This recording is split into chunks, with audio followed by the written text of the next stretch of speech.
الحمد لله وكفى وسلام على عباده الذين اصطفى خصوصا على سيد الرسل وخاتم الانبياء. اما بعد فاعوذ بالله من الشيطان الرجيم. بسم الله الرحمن الرحيم.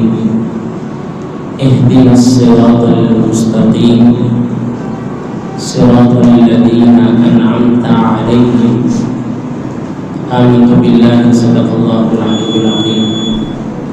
إن الله وملائكته يصلون على النبي يا أيها الذين آمنوا صلوا عليه وسلموا تسليما. اللهم صل على سيدنا مولانا محمد وعلى آل سيدنا ومولانا محمد وبارك وسلم وصل عليه. تمام حمد و ثنا تعریف و توصیف اللہ رب العالمین کی ذات بابرکات کے لیے جو خالق کائنات بھی ہے اور مالک ششتہات بھی. اللہ جل وعلا کی حمد و ثنا کے بعد حضور نبی مکرم شفیع امم رحمت عالم رسول محتشم تاجدار عرب و عجم عصمت شرف عالم حضور احمد مجتبی محمد مصطفیٰ ارواحنا فدا صلی اللہ علیہ وسلم کے حضور ناز میں اپنی عقیدتوں، ارادتوں، محبتوں، الفتوں اور نیاز مندیوں کا خراج پیش کرنے کے بعد میرے محتشم مکرم بزرگوں، بھائیوں، بااخلاق دوستوں، اللہ رب العالمین کی توفیق سے محراب اس کی دہلیز پر اپنی جبینوں کو جھکانے کے لیے اور سجدوں کا نور حاصل کرنے کے لیے حاضر ہوئے ہیں. دعا ہے کہ اللہ رب العزت میری اور آپ کی اس حاضری کو اپنی بارگاہ میں مستجاب فرمائے. عزیزان محترم، تلاوت کردہ آیات بینات کی روشنی میں جس موضوع کو میں نے زیر عنوان بنایا ہے وہ ہے کہ ہم اللہ رب العالمین کے انعام کے حقدار کیسے بن سکتے ہیں. دنیا کا رواج، دنیا کا قانون، دنیا کا دستور ہے کہ جب بھی کوئی انسان کامیاب ہوتا ہے تو اسے اس کی حوصلہ افزائی کے لیے اسے انعام دیا جاتا ہے.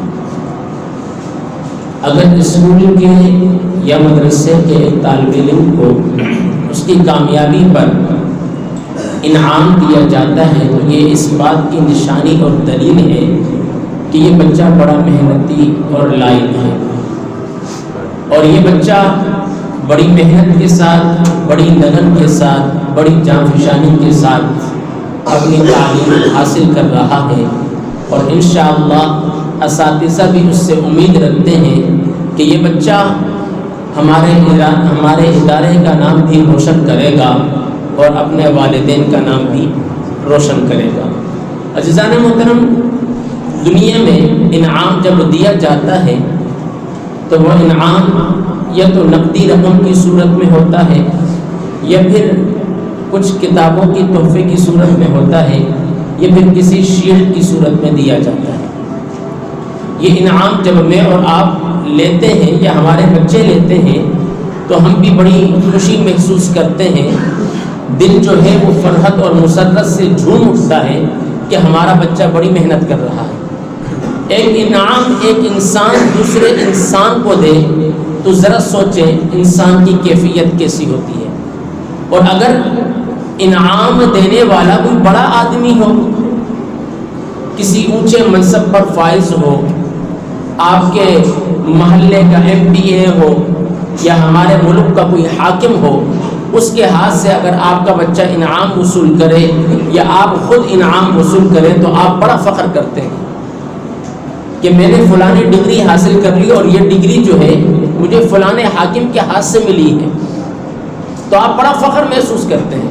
لیکن اس انعام کو پانے کے لیے آپ پورا سال محنت کرتے ہیں. اسکول کا بچہ ہے وہ 6 مہینے 8 مہینے مسلسل پڑھتا ہے اور 3 امتحانات دیتا ہے، سہمائی، ششماہی اور سالانہ. سالانہ امتحان کے بعد جب فائنل امتحانات ہو جاتے ہیں تو بچے کو شیلڈ دی جاتی ہے. آپ بھی کہتے ہیں کہ ماشاءاللہ ہمارا بچہ اچھے طریقے سے پڑھ رہا ہے، ہمیں بھی تسلی ہے۔ جب بچے کو انعام ملتا ہے تو آپ کی خوشی کیا ہوتی ہے؟ اور بعض والدین ایسے ہوتے ہیں، اگر بچہ پہلی پوزیشن لے بھی لے تو بعض والدین کا رویہ ایسا ہوتا ہے کہ بیٹا دیکھو آپ نے کلاس میں پہلی پوزیشن لی ہے، اب آپ نے اتنی محنت کرنی ہے کہ پورے اسکول میں پہلی پوزیشن آئے۔ آپ بچے کا حوصلہ بڑھاتے ہیں، بچہ کہتا ہے ابو جی انشاءاللہ میں پوری کوشش کروں گا۔ تو یہاں پر بچے کو محنت کرنے کے بعد انتظار کرنا پڑتا ہے کہ نتیجہ کیا نکلے گا، لیکن اللہ سبحانہ و تعالی جو انعام دے رہا ہے، اگرچہ وہ ہماری آنکھوں سے بعض دفعہ انعام مخفی ہوتا ہے، لیکن بعض انعامات ایسے ہوتے ہیں جو ہمیں فوراً مل جاتے ہیں، اور بعض انعام اللہ کی طرف سے ہمیں ملتے ہیں جو ہمیں نظر آتے ہیں، لیکن اللہ بعض دفعہ فوراً دے دیتا ہے اور بعض دفعہ تھوڑا رکنے کے بعد، تھوڑی دیر کے بعد دے دیتا ہے۔ مثال کے طور پر اب آپ دیکھ لیجئے، ایک انسان کو قرآن کریم سے محبت ہے، وہ قرآن مجید پڑھ رہا ہے، اللہ انعام پہ کیا دے رہا ہے؟ ایک حرف پر اس کے اللہ 10 گناہ معاف کر رہا ہے۔ بتاؤ یہ رب کی طرف سے بڑا انعام ہے یا نہیں؟ اور پھر اسی ایک حرف کے پڑھنے پر اللہ اس کے 10 درجات کو بلند کر رہا۔ اب ذرا سوچو، آپ نے پڑھا اللہ، 4 حرف ہیں اس کے اندر، آپ کے 10 گناہ معاف ہو گئے، 10 درجے آپ کے بلند ہو گئے، صرف اللہ ہی کہا نا، تو دیکھو اللہ کی طرف سے فوراً انعام مل گیا۔ لیکن یہ انعام ایسا ہے جو آپ کے آخرت کے اکاؤنٹ کے اندر جمع ہو گیا۔ اب آپ کہیں گے بھائی ہمیں ظاہری طور پر بھی نظر آئے کہ ہم نے جو پڑھا ہے اس کا انعام ملے، لیکن بزرگان دین فرماتے ہیں والدین کی بعض نیکیاں ایسی ہوتی ہیں جو نسل در نسل اللہ تعالیٰ دیتا رہتا ہے۔ جو انسان قرآن کریم سے محبت کرتا ہے، اللہ رب العالمین اس قرآن کریم کی محبت کی وجہ سے اللہ اس سے محبت کرتا ہے، یہ سب سے بڑا انعام ہے۔ اور اگر ایک انسان، حدیث مبارکہ میں آتا ہے، جو انسان 40 دن 5 وقت کی نماز بجماعت تکبیر اولیٰ کے ساتھ ادا کرتا ہے، وہ شخص اللہ رب العالمین کی نظر میں ایسا ہوتا ہے جیسا کہ روئے زمین پر رہنے والوں کو آسمان میں تارے نظر آتے ہیں۔ تو وہ شخص تمام مخلوقات میں اللہ تعالیٰ کو ایسا نظر آتا ہے جیسے ہم لوگوں کو ایک تارا نظر آتا ہے۔ یہ اللہ کی طرف سے کتنا بڑا انعام ہے۔ اور بعض تارے ایسے ہوتے ہیں جن کی چمک کچھ زیادہ ہوتی ہے اور بعض کی کچھ کم ہوتی ہے، لیکن جن کی چمک زیادہ ہوتی ہے ان سے زیادہ روشنی پھیلتی ہے، اور جن کی روشنی کم ہوتی ہے ان سے لوگوں کو فائدہ کم ملتا ہے۔ اب یہ بھی اللہ کی طرف سے انعام ہے، لیکن بعض لوگ ایسے ہیں جو اللہ کے حضور اپنی جبینوں کو بھی جھکاتے ہیں، لیکن اللہ رب العالمین انہیں وہ انعام تو دیتا ہے لیکن وہ اس انعام کی قدر نہیں کرتے۔ بعض دفعہ اللہ انعام تو دیتا ہے لیکن ہم لوگ اس انعام کی قدر نہیں کرتے۔ حضرت داؤد علیہ السلام کے بارے میں آتا ہے، اللہ رب العالمین نے انہیں بڑی سریلی آواز دی تھی، اللہ اکبر۔ اور جب یہ قرآن کریم کی تلاوت کیا کرتے تھے، پرندوں کے بارے میں آتا ہے کہ پرندے بھی آ کر بیٹھ جایا کرتے تھے، اڑتے ہی نہیں تھے۔ اللہ نے وہ سوز، وہ گداز ان کی آواز کے اندر رکھی تھی۔ لیکن حضرت داؤد علیہ السلام اپنے بارے میں پتہ کیا ارشاد فرماتے ہیں؟ عرض کی یا ارحم الراحمین، اگر تیرا یہ بندہ تیری نافرمانی والے کاموں کے اندر لگ جائے، کاموں کے اندر لگنا دور کی بات، اگر تیرا یہ بندہ نافرمانی والے کاموں کے راستے پر چل پڑے تو تو اس کی ٹانگوں کو توڑ دینا، یہ تیری طرف سے داؤد پر انعام ہوگا۔ بعض دفعہ ہمارے گناہوں کی سزا ہمیں دنیا میں ملتی ہے لیکن وہ ہمارے اپنے ہاتھوں کا کیا انجام ہوتا ہے، اور بعض دفعہ ہماری نیکیوں کا انعام اللہ فوراً دے دیتا ہے۔ انجام اور انعام یہ دو متضاد الفاظ ہیں۔ اگر آپ اللہ کے انعام کے مستحق بننا چاہتے ہیں وہ بھی آپ کے ہاتھ میں ہے، اگر آپ اپنے برے انجام سے باخبر ہونا چاہتے ہیں تو وہ بھی آپ کے ہاتھ میں. دیکھیں نا مثال کے طور پر اللہ رب العالمین کے پیارے محبوب نے ارشاد فرمایا جو انسان سود کھاتا ہے یہ سود والے معاملات رکھتا ہے تو فرمایا کہ وہ سود کا سب سے کم تر درجے کا جو گناہ ہے وہ 70 مرتبہ اپنی ماں سے زنا کرنے کے مترادف ہے. انجام آپ کے ہاتھ میں, آپ نے سن لیا. اور پھر کل قیامت کے دن کیا ہوگا؟ فرمایا کہ مٹکوں کے جتنے پیٹ ہوں گے اور ان کے اندر سانپ اور بچھو ہوں گے. یہ برا انجام ہے. اگر آپ چاہیں تو آپ حلال روزی سے اللہ رب العالمین کے انعام کے مستحق بن سکتے ہیں اور حرام روزی سے آپ برے انجام کے مستحق بن سکتے ہیں.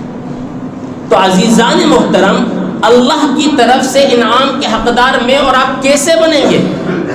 اس کے لیے مجھے اور آپ کو نیک بننا ہوگا. لیکن بعض ہمارے ساتھی ایسے ہیں جو ماشاءاللہ صلاۃ و صوم کی پابندی کرتے ہیں اور بعض تو ایسے ہیں جو ہر ہفتے روزے بھی رکھتے ہیں پیر اور جمعرات کا. بہت اچھی بات ہے, بہت اچھی بات ہے, یہ نیک بننے کی نشانی ہے.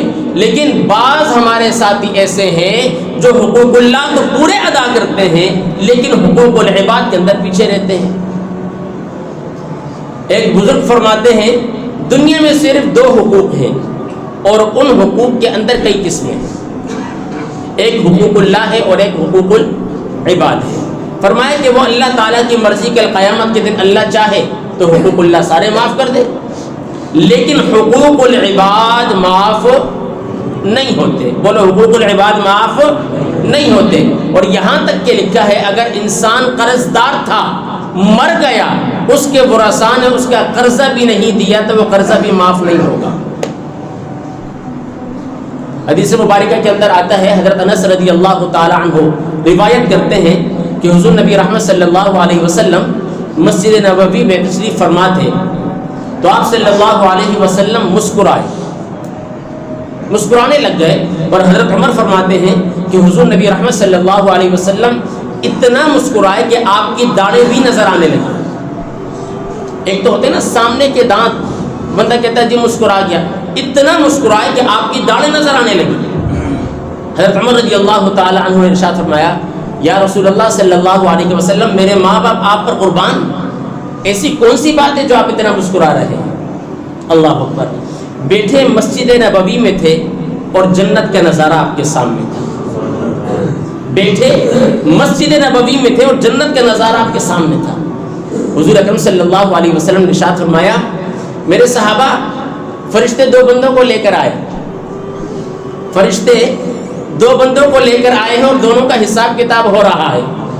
ایک کے پلے تو کچھ نیکیاں ہی نہیں رہی اور دوسرا ہے وہ یہ کہہ رہا ہے کہ اس نے فلانے وقت میں میری غیبت کی تھی, اس کے بدلے مجھے نیکیاں دی جائیں.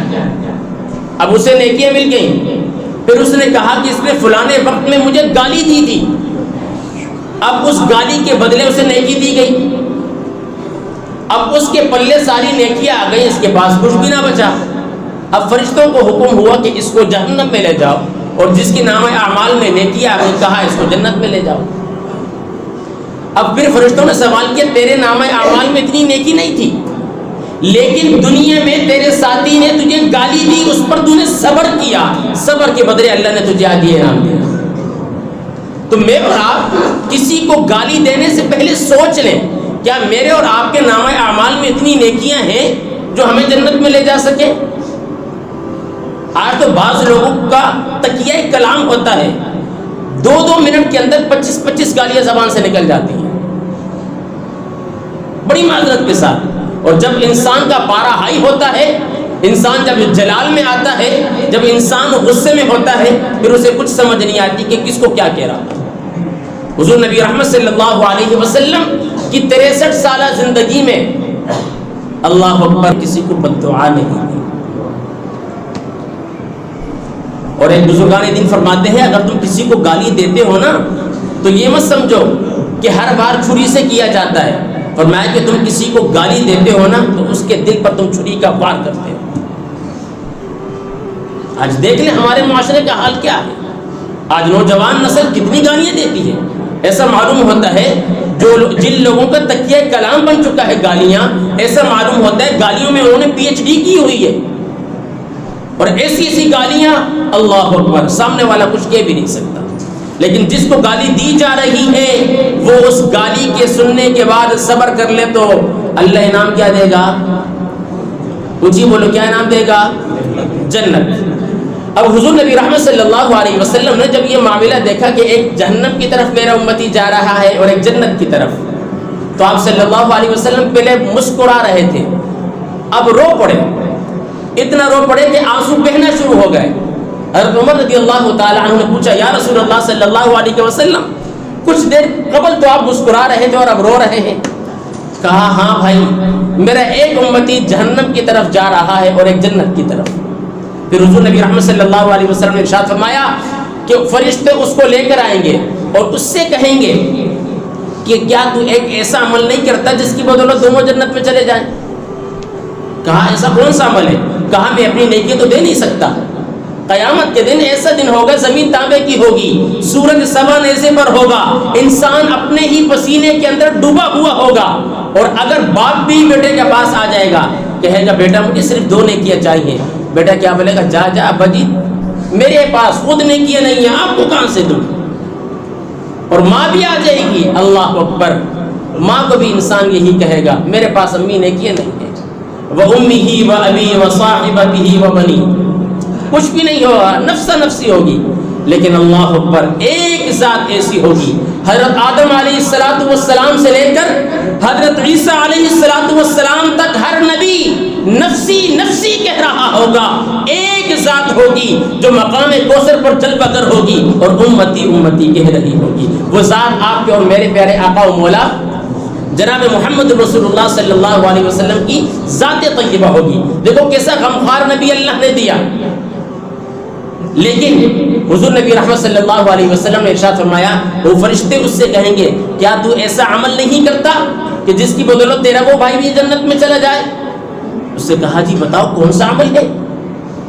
تو فرشتے اس سے کہتے ہیں اگر تو اس کو معاف کر دے نا، اگر تو اس کو معاف کر دے تو تیرا وہ ساتھی بھی جنت میں چلا جائے گا. تو معافی مانگنا، دیکھو ایک ہوتا ہے معاف کرنا آسان ہے، لیکن معافی مانگنا بڑا مشکل کام ہے. بعض دفعہ بہت سے غلطی ہو جاتی ہے، غصے میں کسی اور کو ڈانٹ دیتا ہے، حالانکہ غلطی اس کی نہیں ہوتی. اگر باس معافی مانگ لے ورکر سے تو پتہ کیا ہوگا؟ وہ یہ سمجھتا ہے کہ اوہو میری جو ہے نا بے عزتی ہو جائے گی.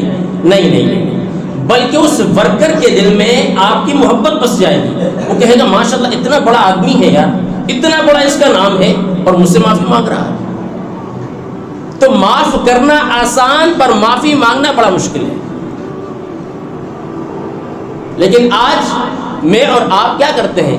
اپنے گناہوں پر نادم ہو کر بھی اللہ کے حضور معافی نہیں مانگتے. وہ اللہ رب العالمین کی ذات تو ایسی ہے کہ ہم دنیا میں لوگوں سے مطلب کے لیے ملتے ہیں، سلام علیکم السلام ہیلو ہائی بھی کرتے ہیں تو مطلب کے لیے، کوئی نہ کوئی غرض ضرور ہوتی ہے. لیکن اللہ کی ذات ایسی ہے جو بغیر مطلب کے، بغیر غرض و غایت کے اپنے نبی کی امت کو معاف کرنا چاہتی ہے، لیکن یہ امت خود دہلیز پر نہیں آتی. رب کی مصیبت تو یہ ہے. اللہ کے انعام کا مستحق بننا ہے تو سب سے پہلا کام کیا کرنا ہوگا کہ خود بھی دوسروں سے معافی مانگو اور دوسروں کو معاف کرو. بولو خود بھی معافی مانگو اور دوسروں کو بھی معاف کرو. اللہ انعام کیا دے گا؟ حضور نبی رحمت صلی اللہ علیہ وسلم رو رہے تھے. جب فرشتوں نے یہ بات کی، ان کا مکالمہ سنا، تو پھر فرشتوں نے جب یہ کہا کہ تم اس کو معاف کر دو، دونوں جنت میں چلے جاؤ گے، تو حضور نبی رحمت صلی اللہ علیہ وسلم پھر مسکرا گئے. حضرت عمر نے پوچھا یا رسول اللہ صلی اللہ علیہ وسلم، اب پہلے آپ مسکرائے، پھر رو پڑے، پھر مسکرا رہے. کہا کہ میرے ایک امتی نے اپنے دوسرے بھائی کو معاف کر دیا. تو عزیزان محترم کی رب کی طرف سے انعام ہے. معافی مانگنا یہ بھی بہت بڑا انعام ہے، اور معاف کرنا یہ بھی بہت بڑا انعام ہے. اس کا انعام کیا ملا؟ جنت. کیا ملا؟ یار جنت کا لفظ انسان بولے نا تو زبان میں ویسے ہی پانی آ جاتا ہے، منہ میں ویسے ہی پانی آ جاتا ہے کہ جنت. اللہ اکبر. اور جہنم تو ہمیں کیا بات ملی اس حدیث سے کہ انسان اگر ایک دوسرے کو معاف نہیں کرے گا تو پھر کیا ٹھکانہ ہوگا اس کا. لہٰذا معافی مانگنی چاہیے. اور یاد رکھو اللہ کے کچھ صفاتی نام ہیں، اگر وہ صفات انسان کے اندر آ جائیں تو انسان خدا، بولو انسان خدا نہیں بنتا۔ مثال کے طور پر اللہ کا ایک نام ہے العفو، معاف کرنے والا، درگزر کرنے والا، اگر یہی صفت انسان کے اندر آ جائے تو انسان خدا تو نہیں بنے گا نا، بولو انسان خدا بن سکتا ہے؟ نہیں۔ تو پھر العفو انسان کے اندر یہ صفت ہونی چاہیے۔ اول تو سچی بات یہ ہے کہ کوشش کرو آپ کی طبیعت میں جمال ہو، جلال نہ ہو، آپ کی طبیعت کے اندر نرمی ہو، سختی نہ ہو۔ یہ زبان ہے نا، اسی سے دل جڑتے ہیں اور اسی سے دل ٹوٹتے ہیں۔ یہی زبان ہے جو آپ کو جنت کی طرف لے جا سکتی ہے، اور یہی زبان ہے جو آپ کو جہنم کی طرف بھی لے جا سکتی ہے۔ اب یہ آپ کے اوپر منحصر ہے، آپ کس راستے پر جانا چاہتے ہیں۔ اہدنا الصراط المستقیم، ہر نماز کی ہر رکعت میں، چاہے وہ فرض ہو، سنت ہو، نفل ہو، واجب ہو، ہم اور آپ دعا مانگتے ہیں اہدنا الصراط المستقیم، اے اللہ تو ہمیں سیدھے راستے پر چلا۔ اس کے بعد آگے کیا ہے؟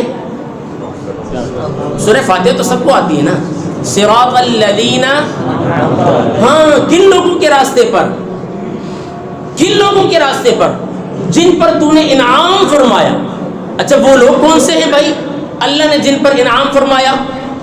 دنیا کا مالدار بھی ہو سکتا ہے، بالکل ہو سکتا ہے۔ جب وہ مال اللہ کی راہ میں خرچ کرتا جائے گا تو وہ مال اللہ کی طرف سے انعام کے طور پر اللہ اسے دے گا، اور اگر وہ مالدار شخص اس پیسے کو حرام کاری کے راستے پر صرف کرے گا، جوئے کے اندر، شراب کے اندر خرچ کرے گا، پھر وہ اللہ کی طرف سے انعام نہیں ہوگا، بلکہ اللہ کی طرف سے اس پر وہ مال اور دولت عذاب ہوگی۔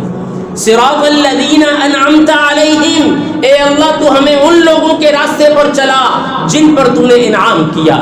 آؤ قرآن کا صفحہ پلٹو، قرآن سے پوچھو وہ کون سے لوگ ہیں جن پر اللہ نے انعام کیا؟ تو قرآن کہتا ہے انعم اللہ علیہم من النبیین والصدیقین والشہداء والصالحین۔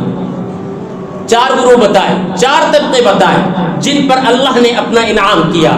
من النبیین، انبیاء، انبیاء ختم ہو گئے، ختم نبوت آ گئی، اب نہیں ہے۔ والصدیقین، اور سچے لوگ، ہاں ہمارے معاشرے میں سچے لوگوں کی کمی ہے۔ والشہداء، شہداء بہت ہیں، شہداء بھی وہ لوگ ہیں جن پر اللہ نے اپنا انعام کیا۔ انبیاء بھی وہ ہستی ہیں جن پر اللہ نے اپنا انعام کیا، اور صدیقین بھی وہ ہستی ہیں جن پر اللہ نے۔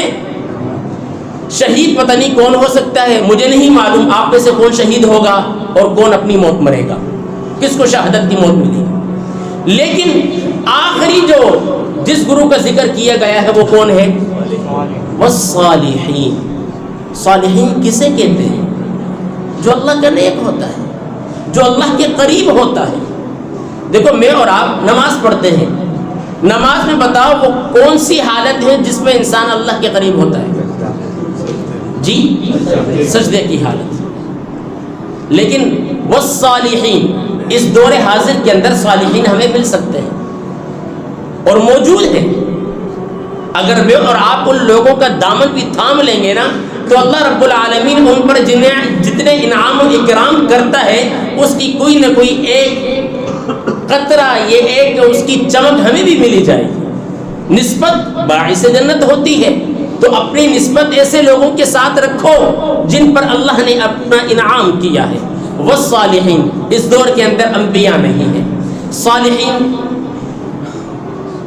صدیقین بڑے کم ہیں، صدیقین کی تعداد بڑی کم ہے۔ میں اور آپ چاہے وہ کسی بھی شعبے سے انسان کا، کسی بھی انسان کا تعلق ہو، وہ جھوٹ ضرور بول لیتا ہے، لیکن حضور نبی رحمت صلی اللہ علیہ وسلم سے پوچھا گیا یا رسول اللہ صلی اللہ علیہ وسلم، آپ نے فرمایا میری امت میں بزدل تو ہو سکتا ہے، میرا امتی بزدل ہو سکتا ہے، میرا امتی منافق ہو سکتا ہے۔ پھر پوچھا یا رسول اللہ کیا آپ کا امتی جھوٹا ہو سکتا ہے؟ حضور نے فرمایا نہیں، جو میرا امتی ہوگا وہ جھوٹا۔ آج ذرا میں اور آپ اپنے گریبانوں میں جھانکیں، سوچیں، میں اور آپ اپنے کاروبار کو چلانے کے لیے اعلیٰ اور ادنا کو مکس کر کے ملاوٹ کر کے مال فروخت کرتے ہیں.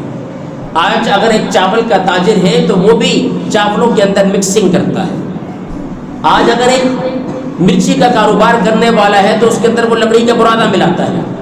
ملک شاپ کا کاروبار ہے تو اس کے اندر پانی ملاتا ہے اور پھر جھوٹ بولتا ہے کہ نہیں جی ہم نے تو پانی نہیں ملایا. تو بتاؤ ایسا ملاوٹ کرنے والا, جھوٹ بولنے والا, اس کا تعلق حضور کے ساتھ ہو سکتا ہے؟ حضور نے فرمایا جو میرا امتی ہوگا وہ جھوٹ نہیں بولے گا, اور جو جھوٹ بولے گا, اب آگے خالی جگہ چھوڑ دیتا ہوں, آپ خود سمجھ جائیں, ارباب علم و دانش ہیں, پڑھے لکھے لوگ ہیں. تو عزیزان محترم کوشش کیجئے اپنے آپ کو ایسا بنائیں کہ ہر قدم پر آپ کو اللہ کی طرف سے انعام ملے, اور وہ انعام جو ملتا ہے نا وہ آخرت کے اکاؤنٹ پہ جمع ہوتا ہے.